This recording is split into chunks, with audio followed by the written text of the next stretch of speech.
করিস না। আমি তো অসহযোগ দরজা ভাঙতে রাষ্ট্রীয় সন্ত্রাসের মাধ্যমে আজ থেকে 14 বছর আগে 2010 সালের 13ই নভেম্বর আমাকে শহীদ জিয়ার স্মৃতি বিজড়িত বাড়ি থেকে উচ্ছেদ করা হয়েছে। কার কাছে আমি বিচার চাই? তখনকার জাতীয় সংসদের বিরোধী দলীয় নেত্রী, সাবেক 3 বারের প্রধানমন্ত্রী, সাবেক সেনাপ্রধান এবং সাবেক রাষ্ট্রপতির সহধর্মিণী বিএনপি চেয়ারপারসন বেগম খালেদা জিয়াকে তাদের সেনানিবাসের মইনুল রোডের বাড়ি থেকে উচ্ছেদ করা হয়। সেই সময়কার অভিযানের সময় বেগম খালেদা জিয়ার সাথে যেই দুর্ব্যবহার করা হয়েছিল, সেই অদেখা কিছু ভিডিও ফুটেজ, সেই ঘটনাগুলো নিয়ে নভেম্বর মাসের 23 তারিখে আপনারা বাংলাভিশন একটি প্রতিবেদন দেখেছেন। সেই প্রতিবেদনটি টেলিভিশনে প্রচার হওয়ার পরে যেমনি ব্যাপক সাড়া পেয়েছি, আমাদের প্রবাস তথ্য কেন্দ্র পরিবারের লাখ লাখ সদস্য বন্ধুরা অনেকেই জানতে চেয়েছেন যে এই 14 বছর আগের সেই ঘটনাটি কিভাবে আমি এতদিন ধরে রেখেছি, লালন করেছি, মনে রেখেছি, সেই ফুটেজগুলো আসলে কিভাবে পেয়েছি, বা এই রিপোর্ট তৈরির পেছনের গল্পটা তারা অনেকেই শুনতে চেয়েছেন। যেহেতু রিপোর্টটি ব্যাপক আলোচিত, এই জন্য প্রথমে একটু রিপোর্টটি আপনাদেরকে একটু দেখাবো। বাংলাভিশনে একটু ছোট ভার্সন দেখেছিলেন, এখানে এটি একেবারে একটু বড় ভার্সন, পুরো ঘটনাটি আপনারা একটু দেখবেন। তারা জবরদস্তি ধাক্কা মেরে আমাকে বাড়ি থেকে বের করেছে। কার কাছে আমি বিচার চাইব? সেদিন বেগম খালেদা জিয়ার কান্নায় কেঁদেছিলেন বিএনপির গুলশান কার্যালয়ে উপস্থিত দলের নেতাকর্মী সহ দেশের অগণিত মানুষ। তারা জবরদস্তি ধাক্কা মেরে আমাকে বাড়ি থেকে বের করেছে। একজন বিরোধী দলীয় নেত্রী, সাবেক 3 বারের প্রধানমন্ত্রী, সাবেক রাষ্ট্রপতি ও সাবেক সেনাপ্রধানের সহধর্মিণী, তার এমন কান্নার পিছনের কথা জানেন না তরুণ প্রজন্মের অনেকেই। কি সেই অজানা কথা? কিভাবে রাষ্ট্রীয় সন্ত্রাসের মাধ্যমে আমাকে শহীদ জিয়ার স্মৃতি বিজড়িত বাড়ি থেকে উচ্ছেদ করা হয়েছে। আমি প্রায় 40 বছর ধরে এই বাড়িতে বাস করে আসছি। এখানে জড়িয়ে আছে আমার দুঃখ, বেদনা, সুখ, আনন্দের অনেক স্মৃতি। আজ সেই স্মৃতিময় বাড়ির সঙ্গে জোর করে ছিন্ন করা হলো আমার এতকালের সম্পর্ক। 13 নভেম্বর 2010 স্বামী জিয়াউর রহমানের স্মৃতি বিজড়িত 40 বছরের বাড়ি থেকে এক প্রকার টেনে হিঁচড়ে বের করে দেওয়ার বর্ণনা ছিল হৃদয় বিদারক। আমার পরিবারের সদস্যদের গায়ে হাত তুলতেও তারা দ্বিধাবোধ করেনি। আমি বিরোধী দলের নেত্রী, সাবেক প্রধানমন্ত্রী, বাংলাদেশের বৃহত্তম রাজনৈতিক দলের নেত্রী, সাবেক সেনাপ্রধানের স্ত্রী, সাবেক রাষ্ট্রপতির স্ত্রী, স্বাধীনতা ঘোষকের স্ত্রী, আমার সাথে যদি এই আচরণ করতে পারে তারা, তাহলে দেশের সাধারণ মানুষের কি অবস্থা তা আপনারা সহজেই অনুমান করতে পারেন। এই অমানবিক অন্যায়ের প্রতিবাদ করতে গিয়ে মহিলারা সহ দলের বহু নেতাকর্মী ও সাধারণ মানুষ গ্রেফতার ও নির্যাতন হয়েছে। আমি তাদের প্রতি গভীর সহানুভূতি জানাচ্ছি। আমি কার কাছে এসবের প্রতিকার চাইব? আমি এর বিচারের ভার মহান আল্লাহ ও প্রিয় দেশবাসীর উপর ছেড়ে দিলাম। আমি দেশবাসীর নিরাপত্তার জন্য মহান আল্লাহর দরবারে দোয়া করছি। আপনারা সকলেই আমার জন্য দোয়া করবেন। জিয়াউর রহমান ছিলেন সেনাবাহিনীর প্রধান, মুক্তিযুদ্ধের বীরুত্তম ছিলেন রাষ্ট্রপতি। রাষ্ট্রপতি থাকা অবস্থায় 1981 সালের 30 মে চট্টগ্রামে নিহত হন জিয়াউর রহমান। ক্ষমতায় বসেই 2009 সালের 1 এপ্রিল শেখ হাসিনা সংসদে আনেন বিরোধী দলের নেতার বাড়ির ইস্যুটি। এক সপ্তাহের মধ্যে শেখ হাসিনার সভাপতিত্বেই অনুষ্ঠিত মন্ত্রিসভার বৈঠকে জিয়া পরিবারকে লিজ দেয়া বাড়িটির বরাদ্দ বাতিল করা হয়। এরপর আইনি লড়াইয়ের আনুষ্ঠানিকতার মধ্যেই 2010 সালের 13ই নভেম্বর বাড়ি থেকে উচ্ছেদ করা হয় সে সময়ের বিরোধী দলীয় নেতা বেগম খালেদা জিয়াকে। ঘরের দরজা ভেঙে, আমার বেডরুমের দরজা ভেঙে রীতিমাত্র ট্রেনিং হিচড়ে তারা বের করেছে এবং এমনভাবে বলছে যে পুরুষ মানুষ এমনভাবে বলছে যে জোর করে ওনাকে উঠিয়ে নিয়ে আসেন, জোর করে দরকার হলে ওনাকে কোলে উঠিয়ে নিয়ে আসেন। এরকমভাবে একটা সরকারের এই আচরণ। যদিও সে সময় সরকারের বিভিন্ন পর্যায় থেকে বলা হয় নিয়ম মেনে ও আইনগতভাবে বাড়ি থেকে বের করা হয় সাবেক প্রধানমন্ত্রী বিএনপি চেয়ারপারসন বেগম খালেদা জিয়াকে। বাড়ি থেকে উচ্ছেদের সময় তার সঙ্গে দুর্ব্যবহার করার কথা নিজেই জানিয়েছিলেন বেগম খালেদা জিয়া, যা শুনে হতবাক হয়েছিল গোটা জাতি। অথচ তারা মিথ্যা কথা বলছে যে আমি নিজে বাড়ি ছেড়ে বেরিয়ে এসেছি। এটা সম্পূর্ণ মিথ্যা কথা, বানোয়াট কথা। তারা জবরদস্তি ধাক্কা মেরে আমাকে বাড়ি থেকে বের করেছে। যদিও তখন সরকারের পক্ষ থেকে অস্বীকার করা হয় বেগম জিয়ার সব অভিযোগ, আর ব্যাপক প্রচারণার মাধ্যমে সাধারণ মানুষকে বোঝানোর চেষ্টা করা হয় আইন অনুযায়ী সেনানিবাসের বাড়ি থেকে উচ্ছেদ করা হয়েছিল জিয়া পরিবারকে। বিএনপি এবং বেগম খালেদা জিয়ার সেদিনের প্রতিটি কথা ও অভিযোগ যে সত্য ছিল এবং শেখ হাসিনা সরকারের সব যুক্তি ও অফিসিয়াল বক্তব্যের পুরোটাই যে মিথ্যা ছিল তা প্রমাণ করার উপায় ছিল না নিয়ন্ত্রিত গণমাধ্যমের। এমনকি দলের প্রতিষ্ঠাতার পরিবারের সাথে এমন অমানবিক রাষ্ট্রীয় অন্যায়ের প্রতিকারও চাইতে পারেনি বিএনপি। 2010 থেকে 24 প্রায় 14 বছরের অনুসন্ধান, তথ্যপত্র সংরক্ষণ ও অপেক্ষার পর এবার জাতির সামনে সেই উচ্ছেদ অভিযানের অজানা কাহিনী। 2010 সালের সেই উচ্ছেদ অভিযানে ধারণ করা ভিডিওর মাধ্যমে এবার গোটা জাতি জানবে রাজনীতিতে ব্যক্তিগত আক্রোশ ও ক্ষমতার অপব্যবহার কতটা নির্মম হতে পারে। 14 বছর আগের সেই ভিডিওতে দেখা যাচ্ছে বেগম খালেদা জিয়া বাসার ভিতরে সোফায় বসে আছেন। তাকে বের হয়ে আসতে বলছেন উচ্ছেদে নেতৃত্বে দেয়া কর্মকর্তারা। সিকিউরিটির জন্য পুলিশ এসেছে। অন্য কিছুর জন্য না ম্যাডাম। ঘটনা তো আপনারাই ঘটাচ্ছেন। তো আপনাকে একটু গভর্নমেন্টের যেহেতু অর্ডার আসছে আপনাকে তাহলে একটু আসতে হবে ম্যাডাম, আমাদের একটু সহযোগিতা করতে হবে। না, সহযোগিতা আমি করতে চাই, কিন্তু আপনারা যে জিনিসটা করছেন আপনারা ভালো করছেন না। হ্যাঁ বুঝছি, কিন্তু আপনি কি চাচ্ছেন ম্যাডাম? আপনারা দরজা ভাঙছেন। ম্যাডাম আপনাকে অনেকক্ষণ বলা হয়েছে আপনাদেরকে আসতে হবে, আপনি আমাদের একটু সহযোগিতা করেন নাই। আমার সময় লাগবে আমি বলেছি। আপনি সহযোগিতা করেন না ম্যাডাম, এই জন্য হয়তো বাধ্য হওয়া হচ্ছে। আমি সহযোগিতা সবসময় করিস না, আমি তো অসহযোগ আমি করি না। ডিসিশন এটা হয়নি। আচ্ছা যাই হোক ম্যাডাম, এখন আপনাকে আপনাদের সাথে একটু আসতে হবে, সহযোগিতা করতে হবে। তাহলে ক্যান্টনমেন্ট বডি ডিসিশন নেবে ম্যাডাম, তাহলে তারা কি করবে? ভিডিওতে আরও দেখা যাচ্ছে বেগম জিয়া বলছেন সুপ্রিম কোর্টের আপিল শুনানি পর্যন্ত অপেক্ষা করতে, কিন্তু উচ্ছেদ অভিযানের সদস্যরা তা মানছেন না। শেষ পর্যন্ত বেগম জিয়ার কথা আমলেই নেননি তারা।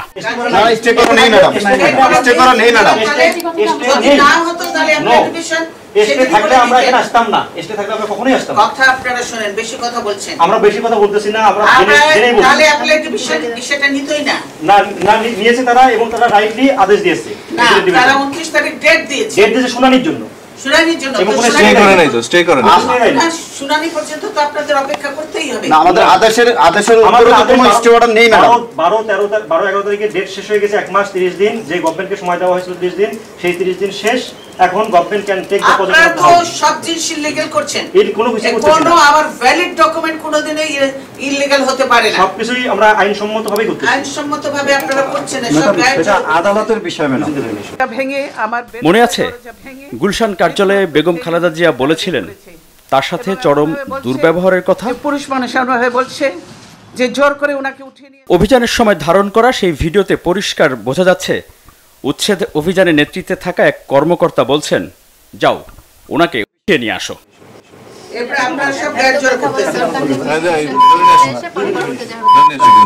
এই রাস্তাটা ক্লিয়ার করুন তো। দেখি রাখো।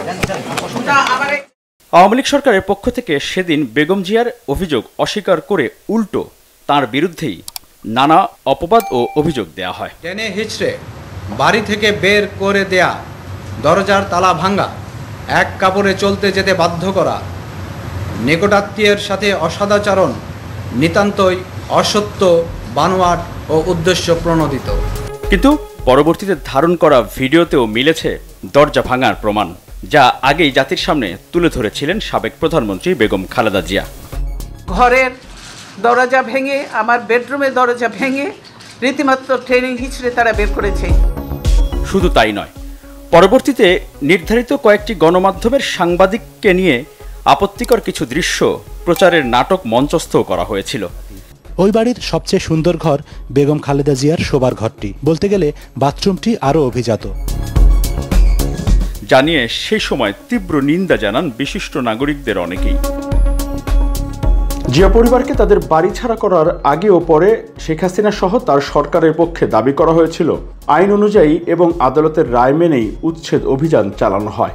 কিন্তু পতনের আগের বছর 2023-এ যুক্তরাজ্য সফরে এক অনুষ্ঠানে বক্তব্যে তারেক রহমানের প্রতি রাগ ঝাড়তে গিয়ে শেখ হাসিনা নিজেই স্বীকার করলেন বহু আগেই প্রতিজ্ঞা করেছিলেন বেগম খালেদা জিয়াকে বাড়ি ছাড়া করবেন তিনি। যেটা আটকালো, আমি কিন্তু তখন লিডার অফ দ্য অপোজিশন এবং ফ্ল্যাগ গেড়ে আটকালো। আরে আমার বাবা দেশ স্বাধীন করেছিল বলেই না এই ক্যান্টনমেন্ট। আর ওই মেজর জেনারেল প্রমোশনটা তো আমার বাপেরই দেওয়া ছিল। আর আমি ক্যান্টনমেন্টে ঢুকলে আমার বিরুদ্ধে মামলা। সেদিন প্রতিজ্ঞা করেছিলাম যে ওই ক্যান্টনমেন্টে বসবাস করতে হবে না, যেদিন সময় পাবো বাইর করে দেবো, বের করে দিচ্ছি না, যেদিন সময় পাবো বাইর করে দেবো, বের করে দিচ্ছি। আমি কার কাছে এসবের প্রতিকার চাইব? আমি এর বিচারের ভার মহান আল্লাহ ও প্রিয় দেশবাসীর উপর ছেড়ে দিলাম। স্বামী জিয়াউর রহমানের স্মৃতি বিজড়িত 40 বছরের বাড়ি থেকে রাষ্ট্রীয় ক্ষমতার অপব্যবহার দ্বারা উচ্ছেদ হওয়ার পর বেগম খালেদা জিয়ার সেই অসহায়ত্ব আর কান্না হয়তো এই গণভবনের ভেতরে বসে দেখছিলেন আর উপভোগ করছিলেন সে সময়ের প্রধানমন্ত্রী শেখ হাসিনা।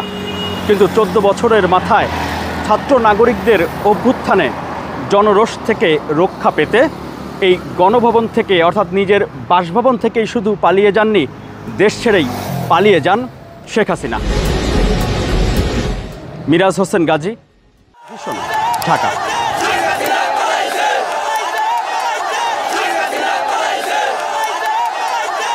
এই রিপোর্টটির শেষে যে পিটিসি অর্থাৎ আমি যে ক্যামেরার সামনে দাঁড়িয়ে কথা বলছিলাম সেটি হচ্ছে যে গণভবনের সামনে বাসভবন ছাড়ার পাশাপাশি ছাড়তে হয় দেশ। বাজান বাইরের থেকে মনে হয় ইয়া নাই মনে হয়। এই রিপোর্টটি যেদিন অনিয়ার হয় বাংলা ভিশনে নভেম্বর মাসে, ঠিক সেদিনই আসলে এই পিটিসিটি ধারণ করা আমার এই ফোনটি দিয়ে ধারণ করা ছিল। ফোনটি দিয়ে কেন সেটিরও একটি বড় ঘটনা আছে, সেটা তার অন্য সময় বলবো। প্রথমে আমি কৃতজ্ঞতা জানাবো যে যেই ফুটেজটি অদেখা ছিল এতদিন অপ্রকাশিত, সেই ফুটেজটি যিনি ধারণ করেছেন ওই সময় এবং ফুটেজটি যেই মাধ্যম থেকে আমি পেয়েছি, আমরা যেহেতু সোর্স উল্লেখ করি না, সাংবাদিকতায় এটি বড় একটি সূত্র। আমার অফিসের বসরাও কিন্তু এই ফুটেজের সোর্স জানতে চায়নি, কারণ আমরা যারা সাংবাদিকতা করে বস্তুনিষ্ঠ সাংবাদিকতা তারা আমরা সোর্স কখনো উল্লেখ করি না যে কে আমাকে এই তথ্যটি দিয়েছে বা এইসব ফুটেজটি দিয়েছে বা কোত্থেকে আমি পেয়েছি বা নিয়েছি, সেটি আমরা কখনো উল্লেখ করি না। এই রিপোর্টটি আরও আগস্ট মাসের মাঝামাঝি সময়ে রিপোর্টটি এডিটিংয়ের কার্যক্রম শুরু করি আমার এই ল্যাপটপে, এই টেবিলে বসে আসা সেটি শুরু হয়। যদিও রিপোর্টটি বাংলা ভিশনের সম্পদ, বাংলা ভিশনের জন্য করা। রিপোর্টটি প্রচার করার আগে নিজে যেমনি অনেক ভেবেছি, কারণ হচ্ছে যে বিষয়টি খুবই স্পর্শকাতর। একে তো হচ্ছে যে ক্যান্টনমেন্টের ভেতরের একটি ঘটনা, তারপরে হচ্ছে যে রাষ্ট্রের সর্বোচ্চ 2জন ব্যক্তিকে নিয়ে এই রিপোর্ট। এবং আমার পরিবার থেকে টেলিভিশন যখন অনিয়ার হয় তখন একটু আমার ছোট বোন খুবই একটু চিন্তা করেছিল, যেহেতু যে বললাম যে খুবই স্পর্শকাতর একটি ঘটনা, ভাই তুই এই ধরনের রিপোর্ট করলি। কিন্তু তারপরে যখন এই রিপোর্টটি ইউটিউবে এবং ফেসবুকে যখন পোস্ট করা হয়েছে টেলিভিশনে প্রচারের পরে, তখন যে কমেন্টগুলো, আমি ইউটিউবে সম্ভবত 11-12 হাজারের মতো কমেন্ট হয়েছে এখন পর্যন্ত, আমি কয়েক হাজার কমেন্ট পড়েছি। এবং ওই যে বললাম, প্রথমে আমার ছোটো বোনই আমাকে আবার ফোন দিয়ে বলেছে, ভাইয়া প্রথমে আমি যেটা বলছিলাম যে আশঙ্কা বা দুশ্চিন্তার ব্যাপার, কিন্তু কমেন্টগুলো পড়ে ও বলছিল যে ওর কাছে মনে হয়েছে যে না, আমি যে বাংলা ভিশনকে অন করি, বাংলা ভিশন যে আমাকে মিরাজ হোসেন গাজী তৈরিতে যে সহায়তা বা বড় একটি প্ল্যাটফর্ম আমাকে দিয়েছে, সেই জায়গায় আমারও বাংলা ভিশনকে যে কিছু দেওয়ার দরকার ছিল। এই রিপোর্টের কমেন্টগুলো আসলে সেই জায়গাটি মনে হয়েছে আমার ছোটো বোনের কাছে। পরে আমি যখন ওর কথার পর আমি যখন সবগুলো পড়ছিলাম, যে যতগুলো পেরেছি, আমার কাছেও তখন মনে হয়েছে, কারণ দর্শকরা অনেকেই বাংলা ভিশনের প্রতি এই রিপোর্টটির জন্যে তারা যেই আস্থা, বিশ্বাস এবং সাংবাদিকতার বস্তুনিষ্ঠতা, নিরপেক্ষতা, সাহসিকতা, অনুসন্ধানী মানসিকতা, 14 বছর একটি রিপোর্ট নিয়ে কাজ করার যেই ধৈর্য, সেই বিষয়টি বাংলা ভিশনকে তারা সবাই সাধুবাদ জানিয়েছে।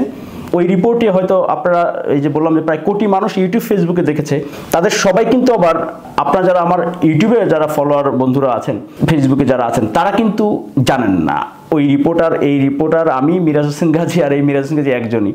ওইখানে না তো অনেকেই লিখতেন, আপনারা যারা যদি সবাই দেখতেন ওইখানে, তাহলে কিন্তু লিখতেন যে মিরাজ হোসেন গাজী ভাই আপনাকে ধন্যবাদ এরকম রিপোর্ট করার জন্য। কিন্তু বাংলা ভিশনকে যে মানুষ ভালোবেসেছে, বাংলা ভিশনের প্রতি আস্থা বেড়েছে, এটি আমার কাছে হচ্ছে সবচেয়ে বড় প্রাপ্তি। একই সাথে আমার অফিসের যারা দায়িত্বশীল যারা আছেন, ম্যানেজমেন্টের সহ আমার বিভাগের যারা, নিউজ ডিপার্টমেন্টের যারা আছেন, মালিক পক্ষের যারা আছেন, এবং দেশের রাষ্ট্রের রাজনৈতিক দলগুলোর শীর্ষ পর্যায় থেকেও অফিসে যেভাবে তারা এই রিপোর্টটির জন্য বাংলা ভিশনের প্রতি তাদেরও যে ভালোবাসা এবং তাদেরও যে আস্থা বিশ্বাসের জায়গাটি আসলে অফিসে এসেছে, অফিস যে কারণে কিন্তু আমি খুবই অভিভূত। অফিসের কাছেও আমি কৃতজ্ঞ যে আমার অফিস থেকেও আমাকে যেভাবে তারা এই বিষয়টি রিপোর্টটির জন্য বলেছে, যেটি হয়তো আমি দরকার নেই, কারণ আমি তো অফিসে চাকরি করি, সেক্ষেত্রে আমাকে থ্যাংক ইউ দিতে হবে এমন কিছু না। কিন্তু যখন অনন্য উচ্চতায় বাংলা ভিশন একটি রিপোর্টের কারণে গেছে, যখন অফিস থেকে আমাকে এ ধরনের একটি প্রতিক্রিয়া জানানো হয় এবং বিরল সম্মাননা এনে দিয়েছে এই রিপোর্টটি, আমার অফিস যখন এটি বলে, তখন আসলে আমার আর কোনো কিছু চাওয়া পাওয়ার থাকতে পারে না আমার অফিসের কাছ থেকে। কারণ আমাকে যারা জানেন বা চেনেন, আমার অফিস এবং আমার যারা কাছের মানুষ, তারা জানেন আমি সাংবাদিকতা টাকার জন্য, বেতনের জন্য, চাকরির জন্য করতে আসিনি। কিছু মানবিক সামাজিক দায়বদ্ধতার দায়িত্ব, এই ধরনের কিছু রিপোর্ট আমি করতে চাই, শুরু থেকে করে এসেছি। এখন তো অনেকেই হঠাৎ করে দেখে, যারা দেখবেন তাদের কাছে মনে হবে আমি সেই শুরু থেকে 2010 সালে আমি তখন মাই টিভিতে কাজ করতাম, এই কথাটি বলতে হয়। এই ঘটনা যখন, তখন মাই টিভি রিপোর্টার ছিল, মাই টিভি থেকে কভার করতে গিয়েছিলাম। তখন থেকেই এই ঘটনা নিয়ে আমার মধ্যে কৌতূহল ছিল যে কখনো যদি সুযোগ আসে এইটির বাস্তবতা আমি তুলে ধরবো। যদিও তখন জানতাম না যে এই ঘটনার পেছনের ঘটনাগুলো কি ছিল। রিপোর্টে আপনারা যেটুকু দেখেছেন, নিশ্চয়ই যে কেউ, আপনি যদি বিএনপি সমর্থক না হন অথবা আপনি আওয়ামী লীগেরও সমর্থক হয়ে থাকেন, কিন্তু আপনি যদি দূরদর্শী এবং অন্ততপক্ষে ন্যায় বিচার বা সত্য ঘটনাটা আপনি যদি স্বীকার করতে চান এমন মানসিকতারও হন, তাহলে কিন্তু আপনি এই রিপোর্টটি আপনারও ভালো লাগবে। একজন সাংবাদিক হিসেবে এই ধরনের রিপোর্ট আসলে করা আমাদের উচিত ছিল হয়তো 2010 সালেই। বিশেষ করে যখন পিটিসিটি ধারণ করি গণভবনের সামনে, তখন আমার প্রবাস তথ্য কেন্দ্রের টিমেরই সদস্য, এই ফোনটি দিয়ে বলছিলাম যে ধারণ করা হয়, এই মাইক্রোফোনটি ছিল। কারণ অফিসে ওই দিন আমার একটি ভিন্ন অ্যাসাইনমেন্ট ছিল বাংলা ভিশনে, সেখানে আমি আমার ক্যামেরা পার্সন সহকর্মী বন্ধুকে অনুরোধ করে পাঠিয়েছিলাম। পিটিসির পেছনে আমি আমার নিজের গাড়ি নিয়ে কিন্তু গিয়েছিলাম, সেখানে অফিসের টিম পাঠিয়ে দিয়েছিলাম আমি, আমার বাংলা ভিশনের যে নিয়মিত ডিউটি ছিল সেটি। কারণ রিপোর্টটি যেহেতু খুবই স্পর্শকাতর, এই কারণে আমিও নিজেও একটু সর্বোচ্চ গোপনীয়তা বলেন বা সতর্কতা, গোপনীয়তা না সতর্কতা অবলম্বন করেছিলাম। এরপর সব কিছু রেডি করে আসলে আমি তখন আমার অফিসে জানাই, দায়িত্বশীল যারা আছেন, জানানোর পরে তখন রিপোর্টটি পুরোপুরি রেডি করে এরপরে যখন দেখাই স্ক্রিপ্টটি সব কিছু, তখন আসলে তো ওনারা এমন একটি রিপোর্ট নিশ্চয়ই, কিন্তু পরবর্তীতে জানতে আমাকে 14 বছরের রিপোর্টটির জন্য রেডি করতে আমাকে অপেক্ষা করতে হয়েছে সুযোগ বা সময়ের জন্য। এই গল্প আসলে শেষ হবার নয়, তারপরেও এই ধরনের আরও রিপোর্ট যারা আসলে আমার আগের রিপোর্টগুলো যারা দেখতে চান, তারা মিরাজ হোসেন গাজী লাইভ, আমার যে ইউটিউব চ্যানেলটি আছে, সেখানে একটি প্লেলিস্ট আছে, Miraj Hossain Gazi Bangla Vision TV report. ওই প্লেলিস্টে গেলে আমার পুরাতন রিপোর্টগুলো দেখতে পারবেন। অনুসন্ধানে অনেক রিপোর্ট আছে যেগুলো হয়তো মিরাজ হোসেন গাজী ভাই প্রবাস তথ্য কেন্দ্র বা প্রবাসীদের নিয়ে কাজ করি, এই জায়গাটিতে যারা ছিলেন তারা হয়তো একরকম দেখেছেন, ওইখানে আমার রিপোর্টগুলো কিন্তু ভিন্ন রকম। যারা অনেকেই হয়তো সেটি দেখেছেন বা দেখবেন।